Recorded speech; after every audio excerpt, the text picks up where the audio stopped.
Hello and welcome back to video number 2 of my Hearts of Iron 4 Paradox Interactive Historical Playthrough Mega Series. I'm Admiral Jedi.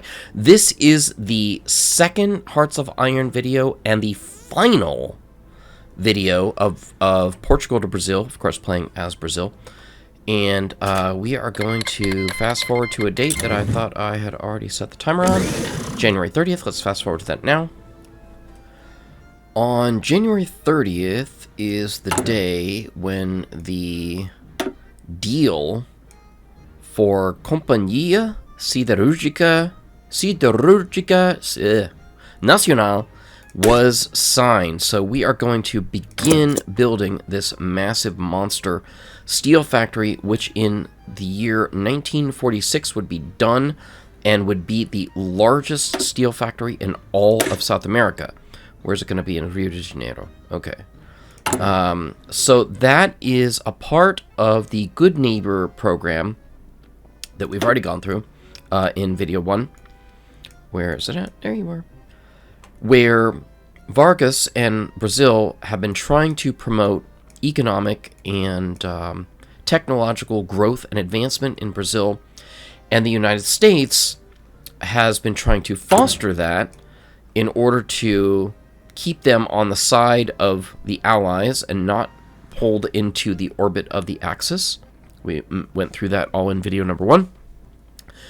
And so this is the beginning of our, well, I wouldn't say with the beginning, but it's sort of the culmination of our work in that. We are going to promote resource extraction. Maybe we'll reach out to these great powers. We'll see. And then we're going to wait for the United States to get drawn into the war so we can look at the Washington Accords.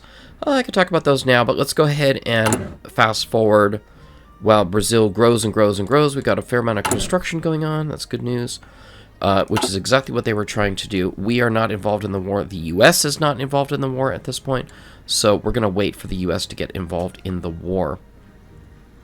You know what? We could talk a little bit. Do I still have deals going?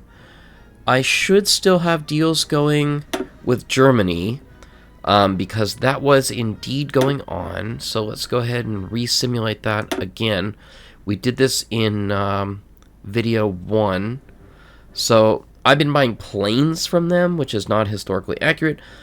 In reality, Brazil was buying arms from them. We'll go ahead and talk about that now. Let's go ahead and max it out here. There you go. So, something that happened during this time, and let's keep that up there, is, hello, move, there you go, is the the UK was attempting to blockade Germany, because they're at war with Germany, I believe, right? Is fighting an offensive war. Oh, that's not what I was looking for. There we go. They're at war with the Reich and the Axis powers. So anyway, the UK was attempting to blockade Germany, and in 1940, so we're a little bit past it, a shipment of German arms left from Lisbon to go to Germany and was intercepted by the UK on a ship called the Siqueiro Campus. And that was a big diplomatic snafu, and even Germany celebrated that because they thought, wow, this is going to drive Brazil into our arms. Literally. See what I did there? Anyway, so Brazil worked with the US and with the UK saying, hey, let this ship go. We've already paid for these arms. We're neutral in the war, which is what we are currently. That's historically accurate. And the UK just really, really delayed on that.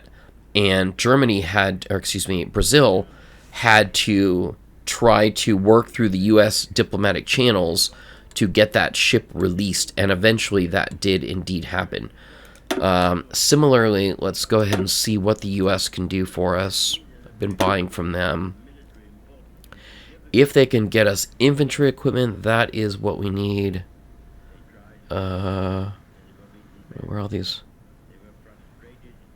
I'm trying to... I don't know why it's showing all these other things here. Like, what's this? Sold by the United States, created by Cuba. Oh, okay, whatever. So what do we want to do? I think I need to look at this, because I think these basic equipments are no bueno, right? We need more than... We need better equipment than that.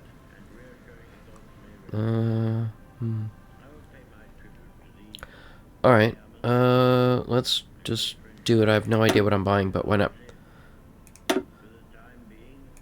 Okay, so a big part of these arms deals was Brazil saying, if you can supply us the arms, United States, then we will allow you to set up bases.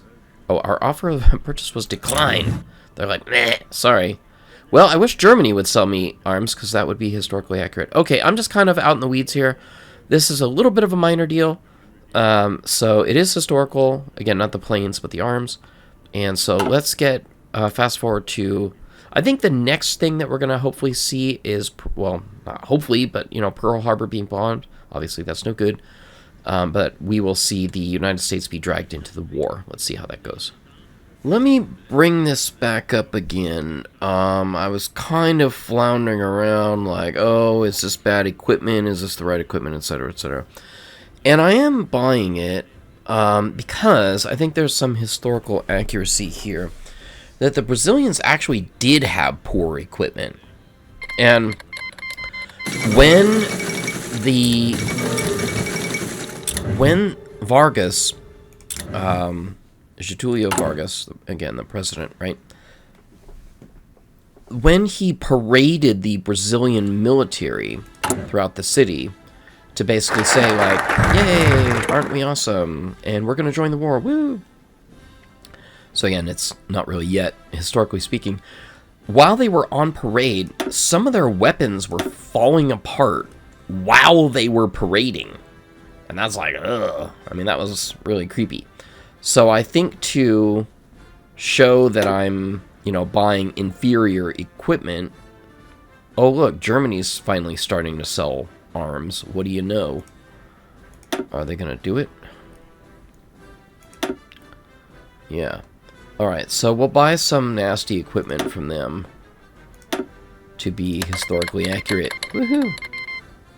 So I thought that was just worth bringing up from a how many times have I said historical accuracy standpoint. Alright, let's keep going. The Pearl Harbor bomb speech sound effect is going on. Obviously, it is a little bit too early. Pearl Harbor was not bombed until December 7th. But we can see that the United States is at war with Japan.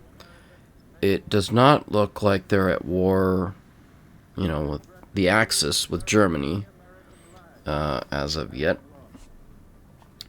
But what we do have available to us is the Washington Accords. And what this was an agreement to basically everything that Brazil was hoping for. And that the United States was hoping for.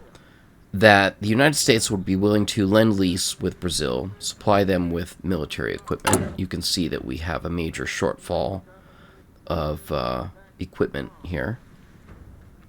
That is historically accurate, and I've been doing it on purpose. So what I'm going to do is not research, but go ahead and try and fire off the Washington Accords. Now, this didn't happen until the beginning of 1942, but everything is kind of going quickly anyway. We got opinion of Brazil, war support, daily democracy. I mean, it doesn't really do much for us, to be honest with you. But whatever. Let's go ahead and do it and see what happens. Does anything happen? Oh, I have to wait until it completes. Okay.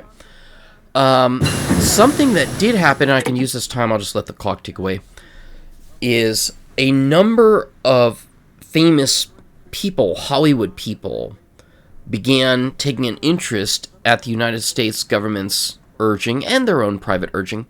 Nelson Rockefeller, Walt Disney, Orson Welles began coming down here and doing all sorts of movies and public relations campaigns.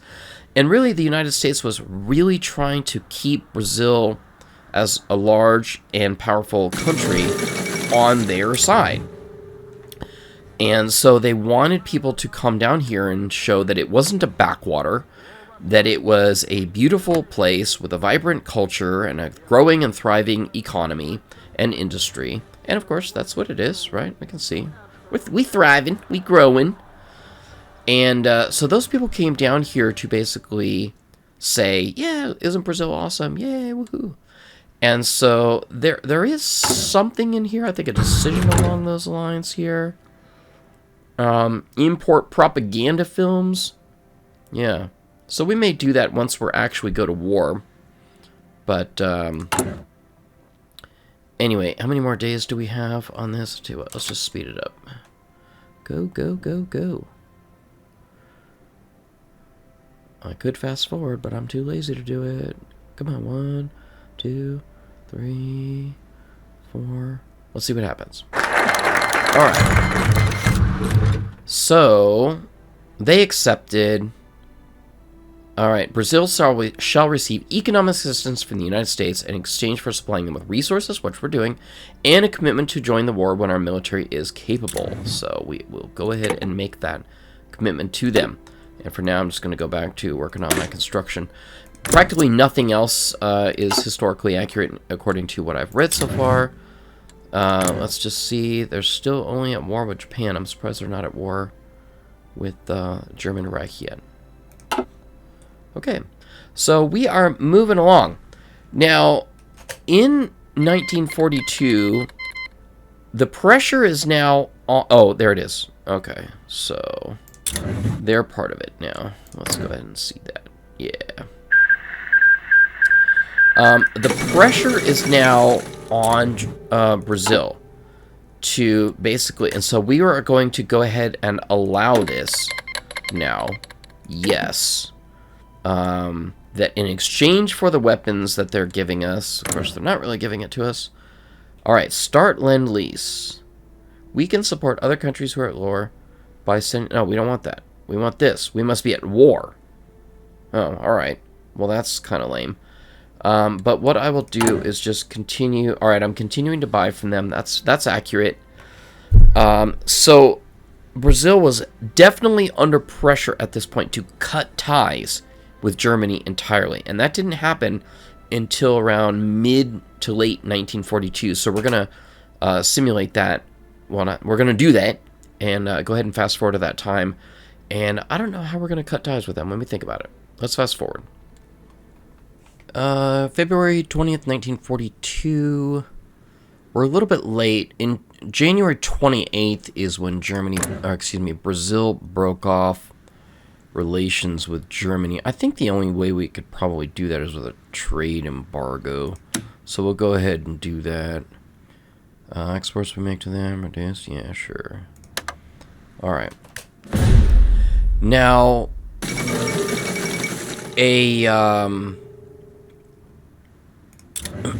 a consequence of this, or I don't want to say consequence, but part of what happened with this is German U-boats began sinking Brazilian ships that were supplying the United States with resources.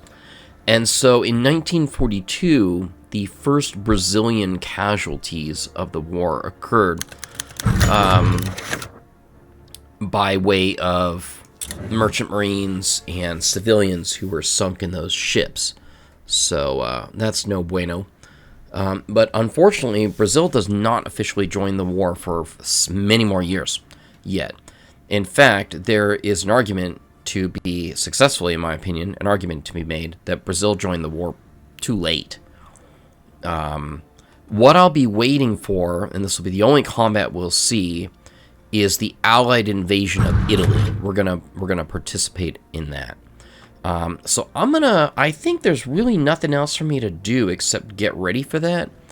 So I'm really just gonna fast forward to either something interesting that happens or that time, and we are going to join the Allies in invading Italy. So we'll fast forward now and bring you back in.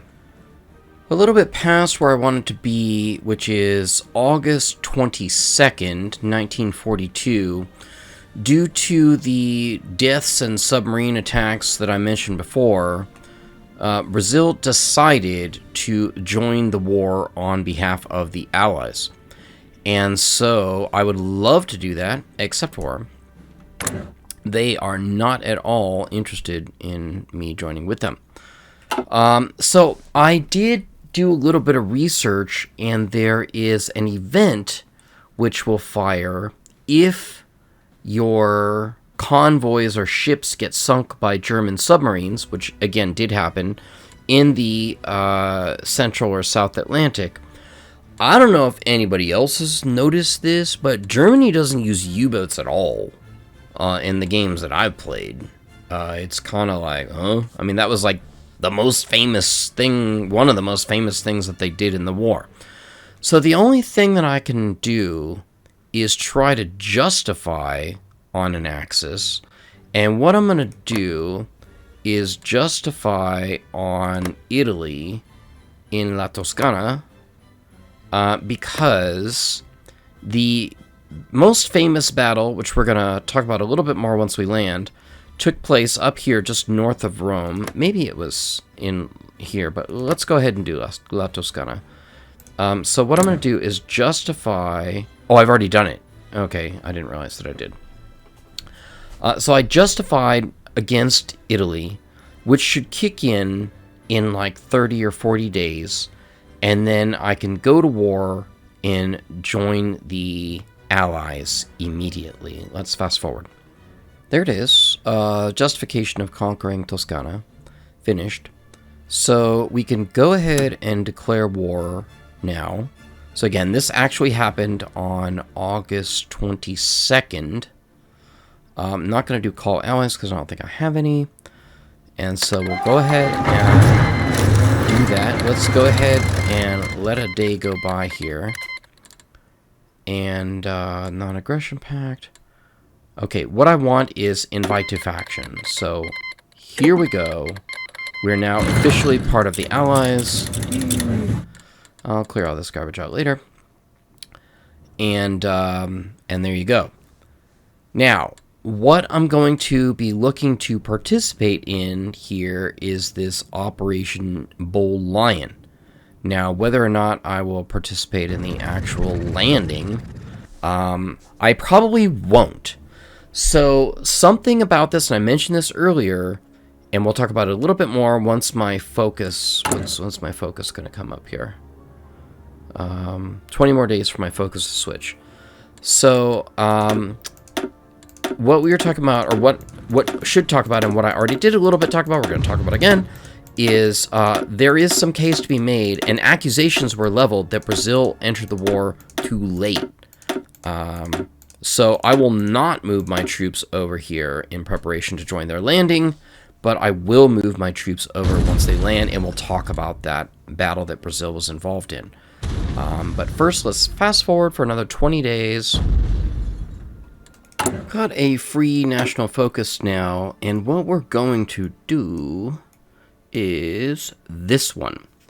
So in America, at least, I don't know if this phrase is used in other countries, but when we want to say something is very unlikely to happen, we say, yeah, maybe that'll happen when pigs fly, right? Maybe you've heard that phrase before. Well, in Brazil, they don't say that.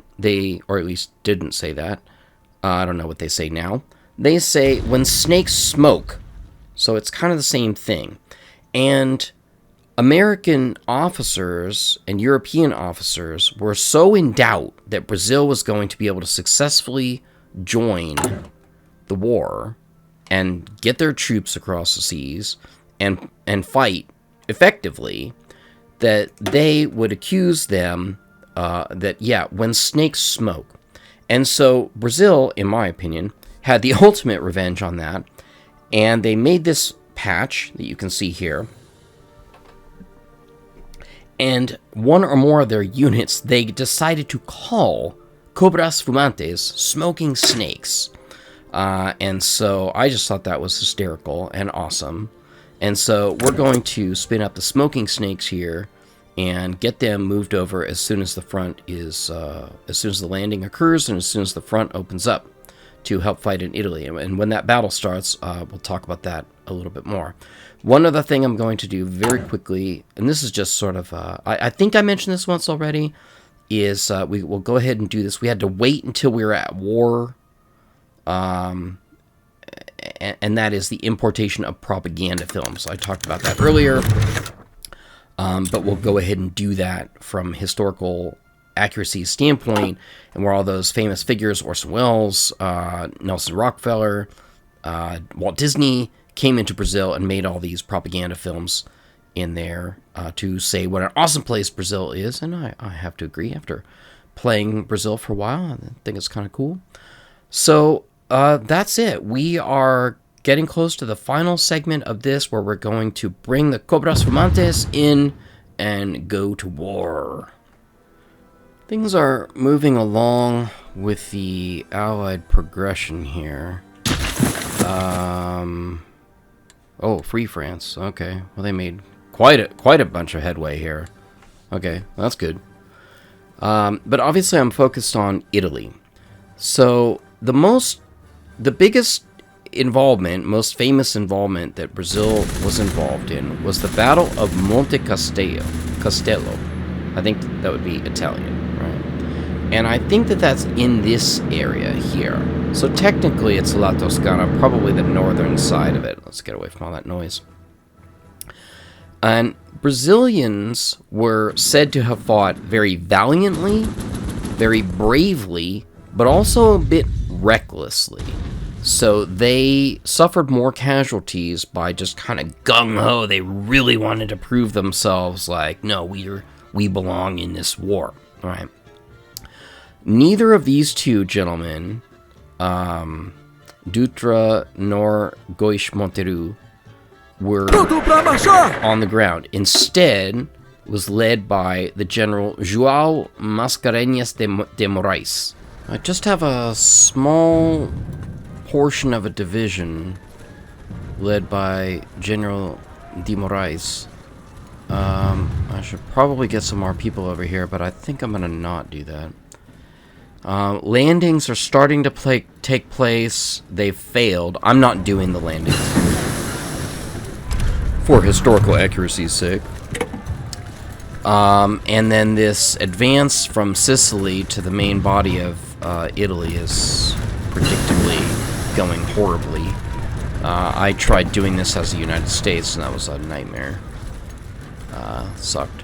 So hopefully they'll be able to swoop around here with some of these, with this big landing here, and I can kind of piggyback on that into our target area and attempt to wage the Battle of Monte Castello. Okay, a landing has occurred, and I had started a landing of my own because I was like, alright, this is not happening. So let's go ahead. How many divisions do we have? Alright, fair amount. Can I just go over there? Help them? Okay, we're gonna get on over there and support them. Alright, so we've moved on in. Let's go ahead and push.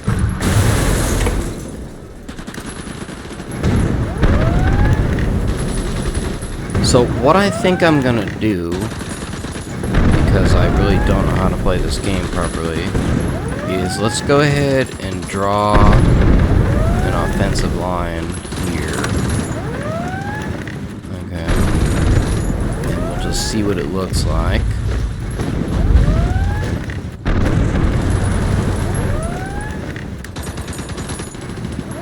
Division's still preparing. Oh, he's preparing! Just go! Okay, things went super ahistorically, and I lost the entire army. So, I'm thinking we're gonna lose the entire war, actually. Russia is like, wow. I mean, they've really been pushed back on hard here. So I'm not really quite sure what to do with this. Brazil did not play the super decisive part in the war. And so I'm not sure what we're going to do with this. I think what I'm going to do is just kind of rewind and see if I can wait for a better landing. Okay, another landing was about to land. This one's like, maybe we're going to do something with what your 2 divs. Yeah, congratulations on that one.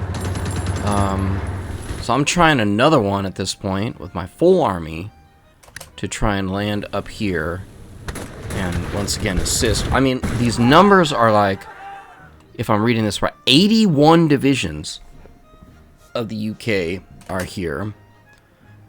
17 of mine. And then UK's got 70 and 100 divisions up here just waiting to do I don't know what. Moscow just fell. So things are not going well. I'm not really sure what the US is up to at all. So a landing has kind of stuck a little bit. And I mean, we're doing okay. Not really get wasted.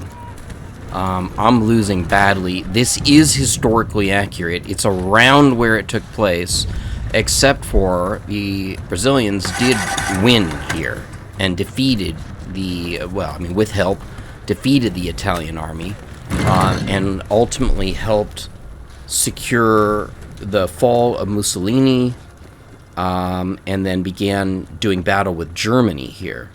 This may be the best that I can get. This is just not going well for anybody. Russia isn't even really Russia anymore. And I mean, the UK has just been bogged down on Sicily. They've spent like 2 years here. It's kind of ridiculous. I don't think that was historically accurate. We've got people moving over, I suppose. I mean, manpower seems good, but we just keep massively losing. So I'm gonna keep trying on this one and see where it goes, because I'd really rather not be like, well, I just have to quit and we lost the war. Let's just see how it goes. Alright, a big landing here. They are spreading fast from our side. But we are, in the meanwhile, taking a beating up here real bad. I'm taking a beating real bad. That is historically accurate, so we're going to deal with it. But I'm just hoping that they make a move here and use this opening that they've got and really spread out, which they are. It's going fairly quickly, but I don't know how much longer we're going to be able to sustain up here in the north. So, come on up. Help us out here, guys. And I'm losing men like crazy at a rate that I can't replace. Also historically accurate.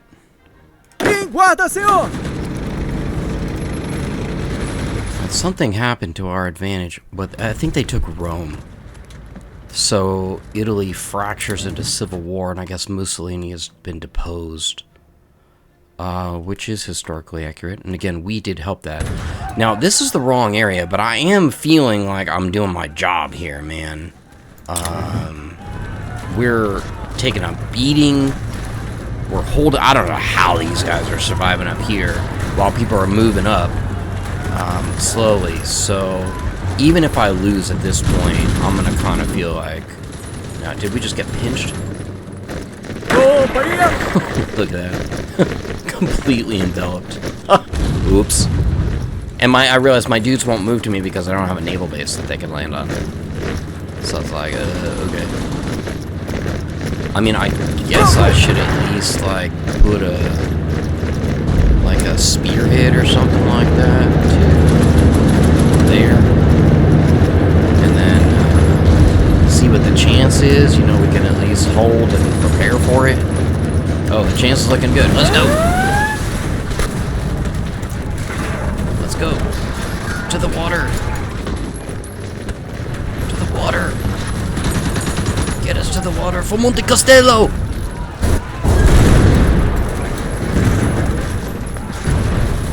push to the water so we can get reinforcements and supply.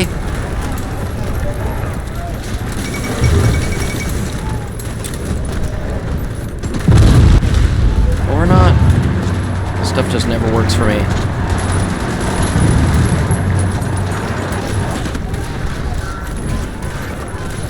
Come on, 60%.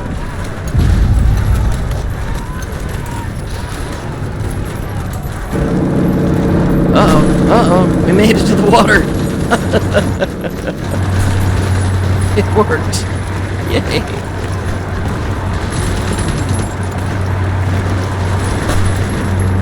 Alright, we secured a naval base. Sorry it's so loud. Okay. Alright, let me take a breather here and figure out what we're gonna do. Alright, with my naval base secured, I have got people doing the long journey across the Atlantic to try and reinforce us. So, it's been a long battle. I don't know if we're gonna win.